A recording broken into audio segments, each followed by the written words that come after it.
السلام علیکم جی۔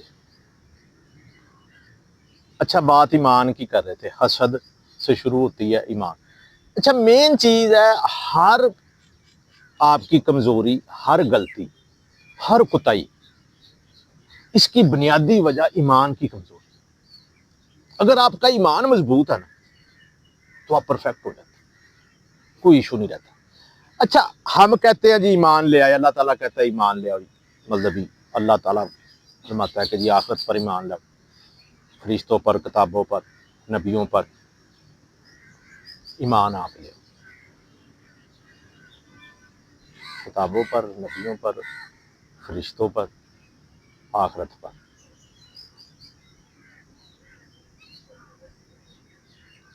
اچھا، ہم کہتے ہیں جی ہم ایمان لے آئے۔ یہاں پر ایک حدیث ہے، نہیں قرآن کی آئی تھی، کہ جب حضرت اکرمہ بن ابو سفیان یہ بعد میں ایمان لائے تھے فتح مکہ کے بعد،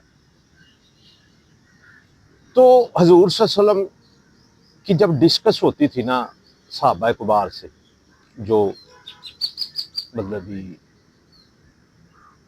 پہلے کے ایمان لائے تھے مدینے سے بھی پہلے، مکی دور میں، وہ بڑے ظاہر ہے مضبوط، انہوں نے بڑی تکلیفیں دی، تو وہ کوئی بھی مشاورت ہوتی تھی تو جب وہ حضرت ابو بکر صدیق، حضرت عثمان غنی رضی اللہ تعالیٰ عنہ، حضرت علی رضی اللہ تعالیٰ عنہ، جب وہ مشورہ دیتے تھے تو عام طور پہ یہ ہوتا تھا کہ وہ حضور صلی اللہ علیہ وسلم وہ مان لیتے تھے۔ اچھا، ان کے مقابلے میں یہ مطلبی فیملی جو معاویہ خاندان ہے ابو سفیان کا، یہ فتح مکہ کے بعد ایمان لائے۔ ویسے تو اس میں حضرت عثمان غنی بھی میرا خیال وہ معاویہ خاندان سے ہیں، لیکن بہرحال وہ جو مین ہے ابو سفیان، ان کا بیٹا ہے اکرمہ۔ اچھا، وہ بھی مشورے دیتے تھے، مشاورت میں شامل ہوتے تھے، تو انہوں نے کہا کہ اے نبی، آپ ہر دفعہ ان کی مشاورت کی باتیں، ان کے مشورے مان لیتے ہیں۔ اشارہ تھا صحابہ کی طرف، آپ ہماری بات نہیں مانتے ہیں، ہم بھی ایمان لائے۔ تو آیت نازل ہوئی کہ اللہ تعالیٰ فرماتا ہے کہ اے نبی، ان سے کہہ دو کہ تم نے اطاعت قبول کی، ایمان ابھی تمہارے دل کی تہوں میں نہیں اترا۔ دلوں کے بھیت اللہ جانتا ہے، بات کا مقصد یہ نکلتا ہے، اس کا کنکلیوژن یہ ہے، رزلٹ یہ نکلتا ہے، نتیجہ یہ برآمد ہوتا ہے کہ وہ ہر مشورہ بدنیتی کی بنیاد پر دیتے ہیں۔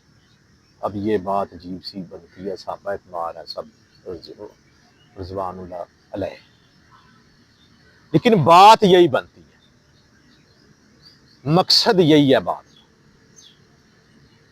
کہ جو صحابہ کبار کے مشورے تھے سارے وہ نیک نیتی پر مشتمل ہوتے تھے، اور ان کے مشورے وہ کہتے تھے چلو جی ٹھیک ہے، 100 میں سے ایک ہی مان جائے، 10 میں سے ایک، تو وہ پھر وہ یہ شکایت کرنے لگ جاتے تھے جی آپ ہماری بات نہیں مانتے، ہمارے مشورے نہیں مانتے۔ تو اللہ تعالیٰ نے کہا کہ ایمان نہیں، اطاعت قبول کی، ایمان تمہارے دل کی تہوں میں نہیں اترا۔ یہ فرق ہے۔ اسی طرح ہم جب کہتے ہیں نا کہ ہم ایمان لے آئے، تو ہم ایمان کیا لائے ہیں؟ ہم ایمان اس طرح لاتے ہیں کہ ہمارے والدین، ہمارے آباء و اجداد مسلمان ہیں تو ہم مسلمانوں کے گھر پیدا ہو جاتے ہیں، تو پھر ہم کہتے ہیں کہ جی ہم بھی مسلمان ہیں۔ اس طرح نہیں ہوتا۔ آپ یہ بتائیں، ڈاکٹر، انجینئر، بیوروکریٹ، افسر، سی ایس ایس، مجسٹریٹ، کوئی بھی، یہ جو ڈاکٹر ہے، اس کے گھر میں جو بچہ پیدا ہوتا ہے تو وہ بھی جا کے میڈیکل میں ادھر ڈاکٹر لگ جاتا ہے، وہ کیا کہتے ہیں ادھر، وہ ہسپتال میں ایم ایس ہے تو وہ لگ جاتا ہے، ڈپٹی کمشنر کا بیٹا پیدا ہوتا ہے تو وہ ڈپٹی کمشنر لگ جاتا ہے، نہیں نہ لگتا۔ اسی طرح مسلمان کا بیٹا بھی مسلمان نہیں ہوتا جب تک وہ ایمان نہ لے آئے۔ وہ کیوں نہیں لگتا ڈاکٹر کا بیٹا ڈاکٹر؟ اس کا ایک پروسیس ہے۔ پروسیس کیا ہے کہ چاہے وہ ڈاکٹر ہے لیکن اس کو اپنے بیٹے کو، بیٹی کو، اولاد کو، بچے کو، کسی کو، بھانجے کو ڈاکٹر بنانے کے لیے ایک پروسیس کی ضرورت ہے۔ ریاست کا سسٹمیٹکلی اس کا ایک پروسیس ہے۔